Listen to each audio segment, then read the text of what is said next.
ধুলাই পরে কাঁদে আর মাকে ডাকে, মা মাকে দূরে থাকে কেন জানো? ওরা যখন কাঁদে না, হৃদয়টা বড় সরল তাদের। ওই সরল হৃদয় নিয়ে যখন মা বলে কাঁদে, মার দূরে থাকে না। মা যেন বলছে জানো তো, হৃদয়টাকে সরল করতে পারিনি, তাকে পাওয়ার জন্য কাঁদছি, কাঁদার ভেতরে আকুলতা নাই, ব্যাকুলতা নাই, ওই ডাকের ভেতরে অনুরাগ নাই, ভালোবাসা নাই। ডাকছি ঠিকই, তাই তো তার কর্ণ পর্যন্ত পৌঁছাচ্ছে না। বলছি শুধু তাই নয়, আমি ডাকতে পারছি না বলে কি সবাই ডাকতে পারছি না?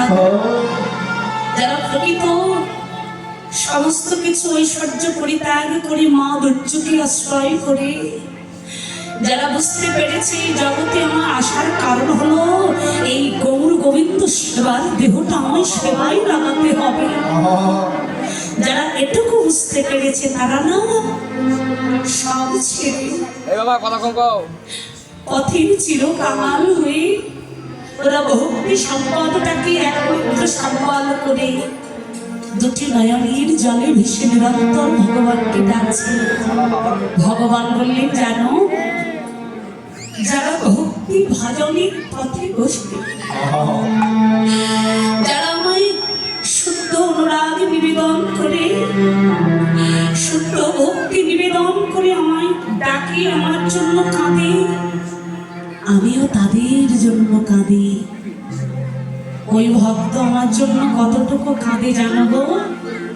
ভগবান বলছেন বাবা, বাবা ভগবান নিজে বলছেন তুমি আমার জন্য কতটুকু কাঁদবো? এই জগতে যদি কোনো ভক্ত আমাকে পাওয়ার জন্য দুই ফোঁটা নয়ন অশ্রু যদি আমায় নিবেদন করে, আমাকে অর্পণ করে, আমার জন্য দু ফোঁটা নয়নের জল খরচ করে, আমি কি করি জানো? আমি সেই হরি বলে কাদা ভক্তির জন্য আমি ভগবান হয়ে বসে বসে অনন্ত অনন্ত কোটি নয়নের জলে বসে কৃষ্ণ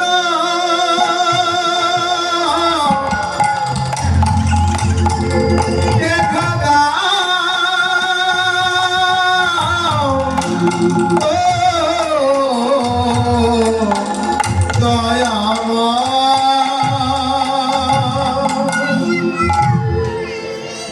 সেই গৌরহরি নবদ্বীপের ধুলাই করে গড়াগড়ি যাচ্ছেন, জগৎকে উদাহরণ দিয়ে যাচ্ছেন যে দেখো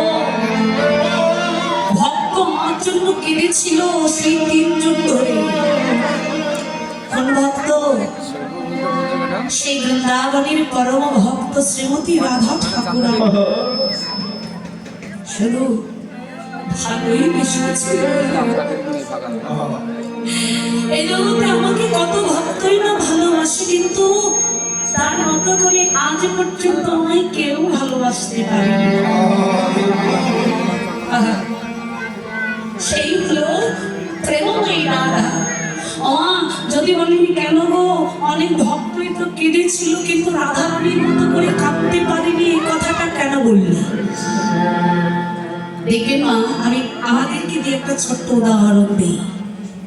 সারা জীবন অন্যায় কুপথে চলতে চলতে যেদিন আমার স্মৃতি ভ্রম হলো, আমার বিবেক দংশন হলো, আমি সারা জীবন কাদের জন্য কি করছি, আমার যেটা আসল কর্ম সেটা আমার করা হলো না। এইবার ধীরে ধীরে যখন আপনি সঠিক পথে আসবেন, আপনি গুরুচরণ আশ্রয় করবেন, গুরুদেব আপনাকে কৃষ্ণ মন্ত্রে